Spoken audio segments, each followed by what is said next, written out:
Hey Eurovision fans, Emmy will represent Ireland in Eurovision 2025 with her song Laika Party. I'm going to listen and react to the live performance, give you my analysis of the artist, the song and the staging, talk about if this can qualify and what it could do in the Eurovision final. So let's kiki.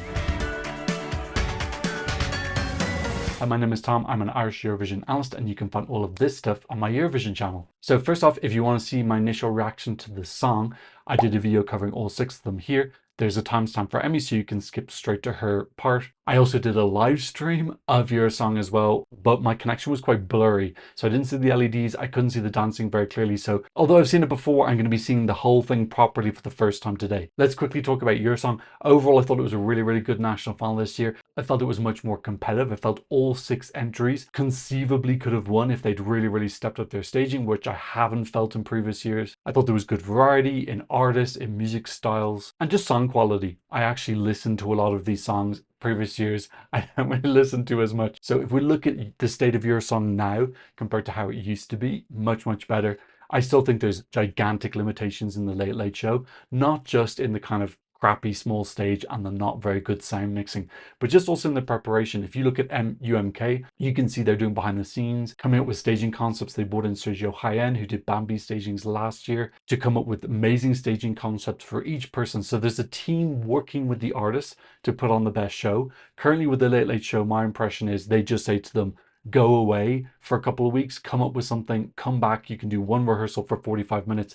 That's it. So it's very much like the Late Late Show is completely dissociated from the artist and they leave it totally up to them, as opposed to something like UMK. But they've got a team who will work with you, help build up the best possible performance on an incredible stage. So the potential of every song can really be shown off. And then the Irish public would get like 6 really good options, as opposed to some of the options just being non-viable because the person has no money and no help with the creative direction. Irish fans have been saying this for years. We need to get off the Late Late Show because they just don't give an F. We need to have our own standalone national final where we have a creative team who will work with the artists. Okay, with that in mind, the winner of Eurosong this year was Emmy. Let's find out a little bit about her. She's 25 years old. She's from Holmestrand in Norway. She took part in Junior MGP in 2015, and then 6 years later she entered Adult MGP Melodi Grand Prix, which is Norway's national final, in 2021 with Witchwoods, which qualified from its semi-final, and then she was in the lower rankings in the final. She did submit this song to MGP this year and it was rejected. I'm going to talk about that later after we've watched the performance. But there is an Irish connection here. One of the songwriters lives in Ireland. Okay, I'm going to react to the live performance now.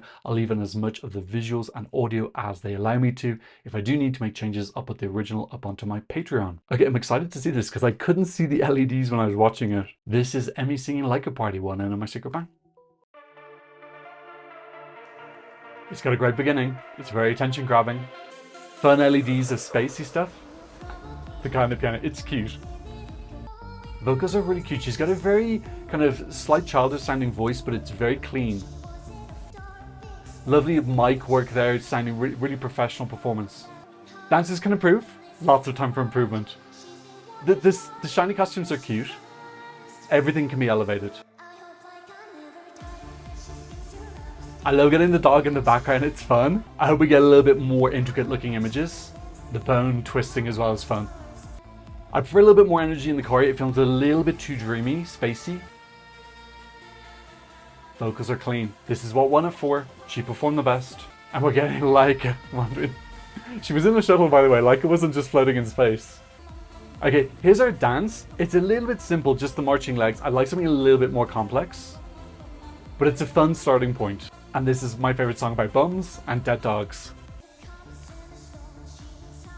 Like, she's giving a very calm performance here. She's relaxed. She's not panicking at all. And she's focusing on the vocals, but she's still moving. It sounds really good. It sounds very similar to the radio edit. We got some lyrics in the background as well.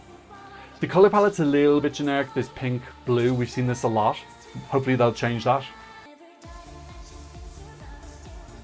I do like the concept of the dancers. Outfits need to be a little bit more intricate and maybe just give them a little bit more of a character. Right now they're just ladies in shiny grey. This would be a great moment for something to happen now. This kind of like bridge leading up to the key change. Have a story on stage. Like, this performance is only going to get better because they have 0 resources in the Late Late Show. It's so catchy. Like, you may hate the song, you can't deny it's not catchy. You're going to have it in your head and that's important. Especially for a song that will probably open the semi.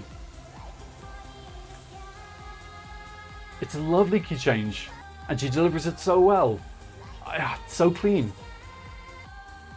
Yeah, tiny bit off there, but she's going to get better. Mostly very good performance. Yeah, Corey needs to be more energy. This isn't doing it for me. But we've got nice bass ideas here. Guys, let's talk about this situation because there's Lou from Eurovision. So I gotta show that. You can see Lou and Connor and Alex and Miho from Eurovision all sitting there. That's hilarious. Okay, I did an episode with them before the show aired. Okay, guys, let's talk about this situation because there's a little bit of controversy about the fact that this is a song from Norway. So, in case you don't know, the song was sent into MGP and it was rejected. I have a friend who was on the Irish song shortlist who told me that actually the original that they sent into the Irish shortlist actually had Norwegian at the start of it, which they edited out. So you could tell that it was actually originally submitted to MGP. Generally, I'm not into the idea of Ireland using rejected songs from other national finals. 22 from Sarah McTiernan, I believe, was rejected from Netherlands. I think Down to Try was definitely rejected from someone. But for me, this song shouldn't have been rejected. This is a really, really great song. I don't know what the hell MGP were thinking. Maybe they wanted to move away from these kind of fun songs because it does sound like My AI and it also sounds like Subwoofer. So maybe they're like, we just don't want to do that this year.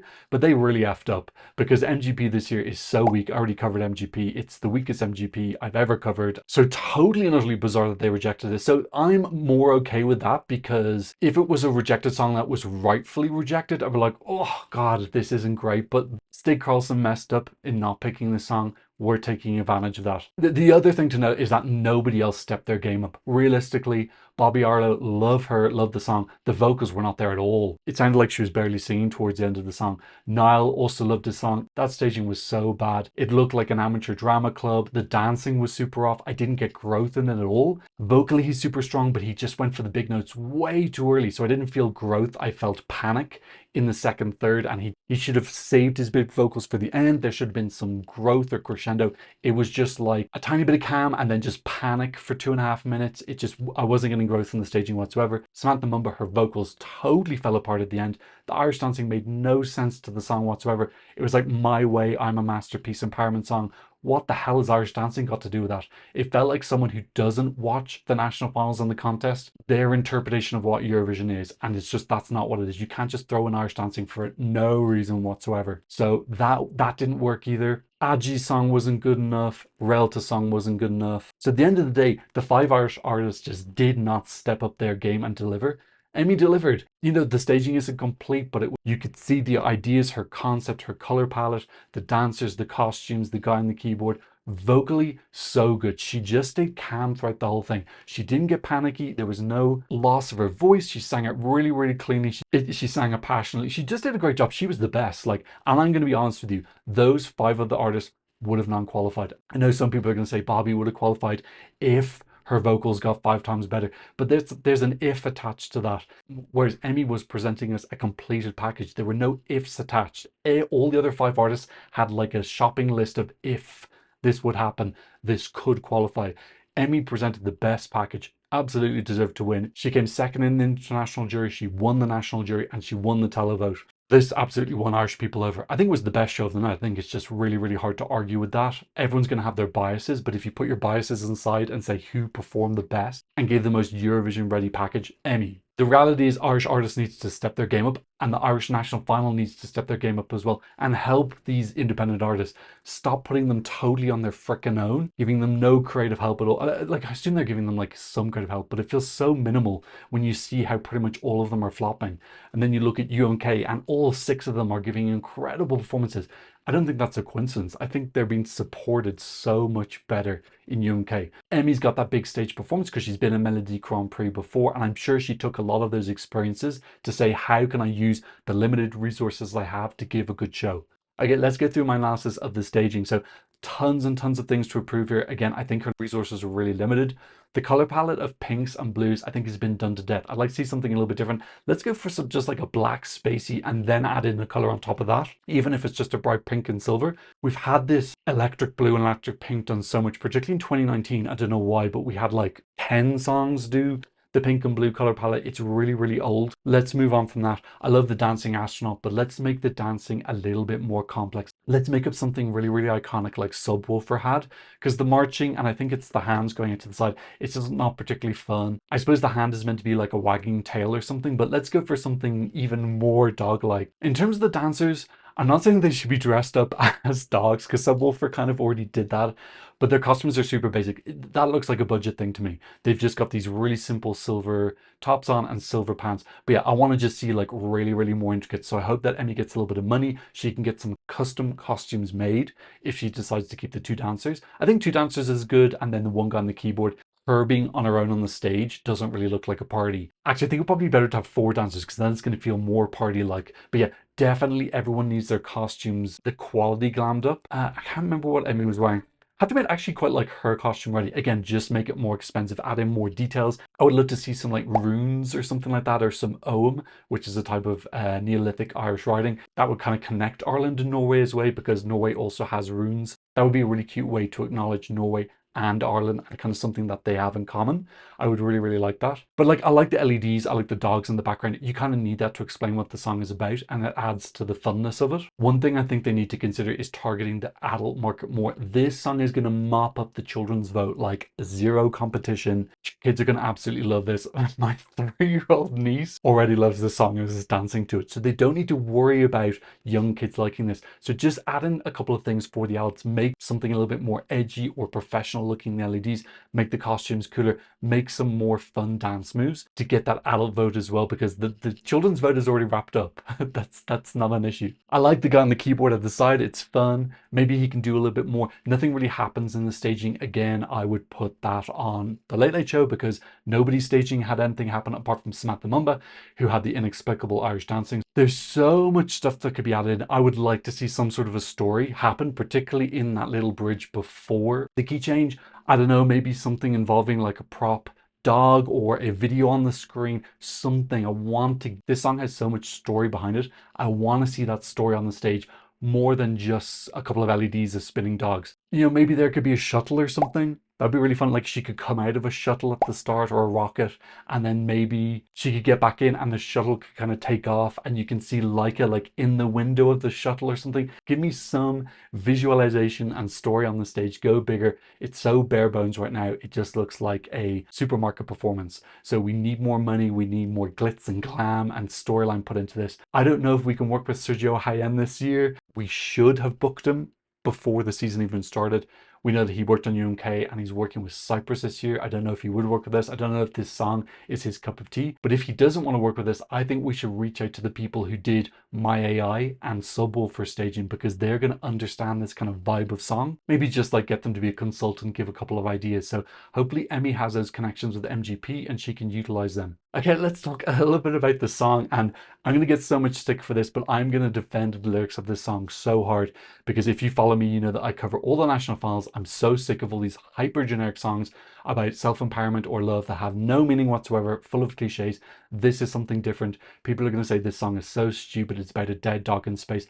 I actually think it's just fun to hear about anything, mother effing anything, that is not love or self-empowerment. You know, lyrically it's not love from above, although technically it is a lovely song about space, which is above us, so it's love in the above. That's enough of a difference for me that I'll accept it. For me, this is incredibly invigorating to listen to, as someone who listens to hundreds of songs every season. So in case you don't know, Laika is a dog that was living on the streets of Moscow. They took her in, put her in a shuttle and shot her into space to test whether people could survive in orbit. She orbited the planet a couple of times and then died of hypothermia. So yeah, a pretty sad story for a stray dog from Moscow. By the way, this is not our first song about Laika. In MGP 2016, there was another song called Laika, which was like this incredible lesbian anthem that was also a little bit about dogs as well. I'm pretty sure that's the most lesbian anthemic song we've ever had in Eurovision. Lesbians, if there's a more anthemic song, please tell me in the comments down below. So yes, for some reason MGP has this connection with Laika. But in this song, Emmy is envisioning that Laika didn't die in space, that actually she ended up having a party in the sky. I actually think it's a really cute idea of rewriting history, but she's picking something that's a little bit more innocuous. Like if she starts rewriting World War I or, you know, the death of Joan of Arc, it's a little bit more macabre. I think people would start having a problem like, stop trying to rewrite history. But she's doing it about something that's kind of a little bit less sinister, talking about a dog not dying in space and actually having a party. I think it's kind of sweet. I just think there's something sweet and innocent about this lyrical concept. Compared to something like Samantha Mumba, her lyrics were just so just self-empowerment cliches. We should be absolutely dominating all the other countries in lyrics because we've such a bigger vocabulary at our disposal, and I didn't get that sense this year. This is probably my favorite lyrics this year. Again, I'm gonna get slack for that, but I'm totally willing to fight and defend that. Song's super catchy. I've downloaded, I listened to it, love the key change. I would love something to happen for the key change. That's a really, really wonderful, beautiful, uplifting moment for me. Key changes often feel like very tacked on, but she's done it in such a lovely way in this song. It really, really works. So I want that to be a key moment in the staging. Okay, speaking of which, can this qualify in Eurovision 2025? So this is in the first half of the second semi-final. This is 99.9999999% opening the show. In case you don't know, the semi-final allocations, countries are drawn into the first half or the second half, but then the producers decide the running order. They want something preferably in English that's very, very fun and upbeat and full of energy. They ideally want something that's kid-friendly, and they want a song that's good. They don't put a crap song first. It's usually something that would normally be amongst the 10 best songs. This is every single one of those. This is a dream opening song to start off the party. It's got party in the title. Almost definitely opening the semi-final. The only way that could not happen is if Armenia choose Camel, who, in case you don't know, is this kind of drag comedy artist from Armenia. If they have a really, really fun song, theoretically that could win. This sentence is so hard to say. Or if Australia sends something super fun and bouncy. It took me 3 attempts to say that. Austria sending a popper song. I don't think they'll open with that. Greece, Claudia, no chance. It's way too somber.